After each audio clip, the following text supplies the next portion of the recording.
आपने कहा कि अंग्रेजों से कौन मिला हुआ था, अब मैं कोट कर रहा हूं। सर सैयद अहमद ने किताब लिखी रिसालाए असबाब बगावते हिंद, जिसमें उन्होंने 1857 के बारे में यह लिखा अंग्रेजों को कि यह हिंदुओं का विद्रोह था, मुसलमानों का इससे कोई लेना देना नहीं है, मुसलमान आपकी वफादार कौम है। किताब कोट कर रहा हूं, सर सैयद अहमद की किताब रिसालाए असबाब बगावते हिंद। इसलिए जब आप बोलिए तो बहुत सोच समझ के बोलिए, आए बाएं शाएं मत बोलिए कि अंग्रेजों से। आप सुनिए, सर सैयद अहमद ने दिसंबर 1887 में लखनऊ में और मार्च 1888 में मेरठ में कहा कि हिंदू और मुसलमान दो अलग कौम नहीं है, दो अलग देश हैं, और जब अंग्रेज छोड़ेंगे तो हम हिंदुओं की रियाया नहीं बन सकते, हमें अपनी कलम यानी तलवार को प्रयोग करने का मौका चाहिए। तब साहब सुनिए, सावरकर जी 4 या 5 साल के थे। अब आइए और आगे जब बोलिए तो बड़ा सोच समझ के बोलिए। आप लोग तो ऐसे मतलब बोलने लगते हैं। आप सतीश जी की बात का जवाब देते हैं, अंग्रेजों से कौन मिला था।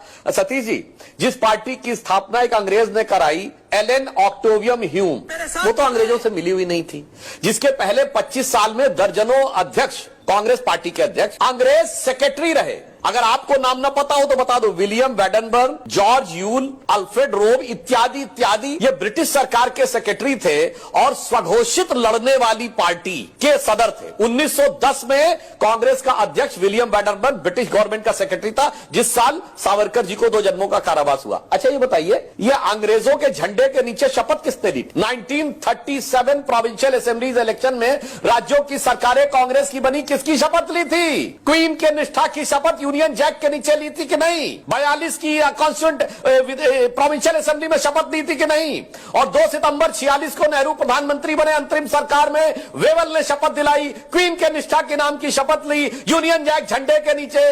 अरे भाई कुछ तो समझ के बोलिए, पत्रकार है सर, ऐसे इनसे मिले हुए थे, उनसे मिले हुए थे। और आपको एक और बात याद दिला दूं, बड़ा फेमस अकबर इलाहाबादी का शेर है कि कौम के गम में खाते हैं डिनर हुक्काम के साथ, रंज लीडर को है बहुत मगर आराम के साथ। यानी दिन में कांग्रेस का प्रदर्शन और रात को हुक्कामों के साथ डिनर। आपको पता किसके लिए कहा गया था? ये मोतीलाल नेहरू जी के साथ। ये मोतीलाल नेहरू इतना पैसा कहां से कमाए थे, करोड़ों रुपए उस जमाने में? हम लोग तो भुखमरी के दौर में थे। प्रिवी काउंसिल में किसके केस लड़ते थे जाके? अंग्रेजों के तो केस लड़ते थे जाके ना लंदन में। अरे लाखों दर्शक देख रहे होंगे, कोई बता दे कौन हिंदुस्तान का आम आदमी था जो लंदन की प्रिवी काउंसिल तक जाके लड़ता था और हजारों रुपए की उस जमाने में वो देता था। जिन्ना भी उन्हीं के वकील लड़ते थे जाके, मोतीलाल नेहरू उन्हीं के लड़ते थे जाके। मेरे भाई अब ये बताइए, ये जब काकोरी का प्रकरण हुआ तो चंद्रशेखर आजाद जी जिसमें शहीद हो गए और राम प्रसाद बिस्मिल और अशफाक उल्लाह खां को फांसी हुई, ब्रिटिश सरकार का वकील कौन था? कांग्रेस के नेता जगत नारायण मुल्ला, जो गांधी परिवार नेहरू परिवार के रिश्तेदार थे। सर पढ़े लिखे होने के बावजूद थोड़ा समझ के बोलिए। ये आप लोगों ने,